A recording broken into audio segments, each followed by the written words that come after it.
door, who managed to be both strong and fragile as she negotiated parenthood all on her own.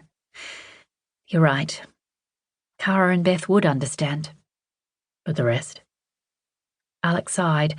Her husband's desire to see the best in everyone was endearing and exhausting. They're neighbours. We smile, we wave, we say hello, and we get together once a year. They don't know what happens in my house, and I don't know what happens in theirs. The one little insight they get is through what I bring to the party. And you know what they see when a full-time working mum turns up with a plate of frozen pastry? A woman with an actual life. Alex gave him a look. They see a woman who's put her work in front of her family. Values convenience over health, is a little bit stingy, isn't quite coping, and doesn't really care if other people's arteries become clogged with trans fats.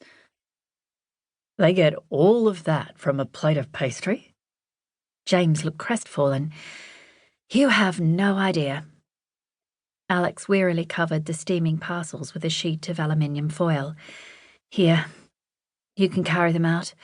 It'll look more like your fault that way. She handed over the platter and checked her watch. Where are the boys? They're out front playing with Henny.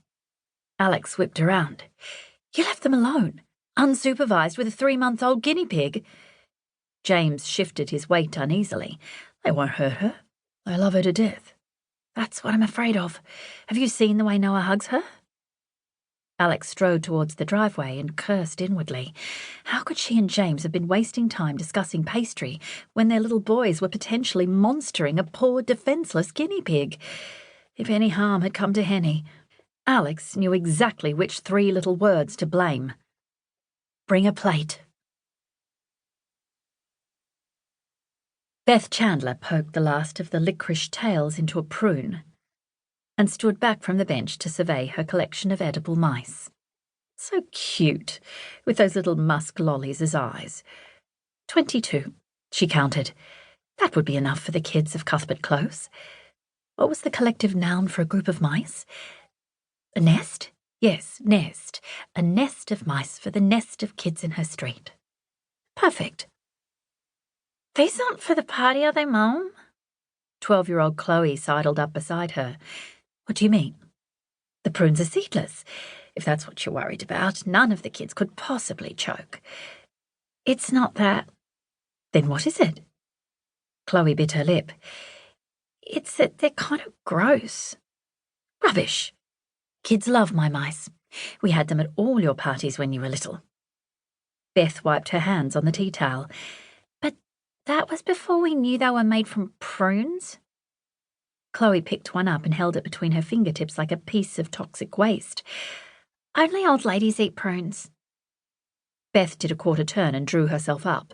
What rot! Prunes are for everyone. They're full of fibre and vitamin K, and they're as sweet as a lolly. Chloe dropped the mouse back to the tray and wiped her hands down her sides. They're disgusting. What's disgusting? Ethan sat up from where he'd been lying on the couch and removed his earbuds. Mum's made the prune mice, said Chloe. Yeah, sure. Ethan went to put the buds back in. No, seriously, they're here. Chloe wrinkled her nose. Oh, Mum, you haven't, have you? They are all shades of wrong. Ethan leapt up. Remember the effect those things used to have on me? I'd be on the toilet for days after my birthday. Beth started to wash up the pots and pans that had accumulated during her preparations for the neighbourhood party. As well as the mice, she'd elected to make a range of other treats for the kids, figuring that as she was one of the few stay-at-home mothers in the Close, she had the most time to give. And besides, she did enjoy cooking. That's a complete lie, Ethan Chandler. You were not. Her son came to the sink and put his hands on her shoulders. At 17, he'd well and truly outstripped her in the height department. Mum, please, tell me there's going to be something else for the kids to eat at this thing.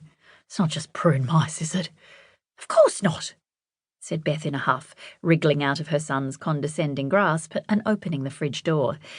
Look, there's fruit kebabs, mini quiches and cheese and Vegemite sandwiches. She'd even used her star-shaped cookie cutter, healthy and delicious.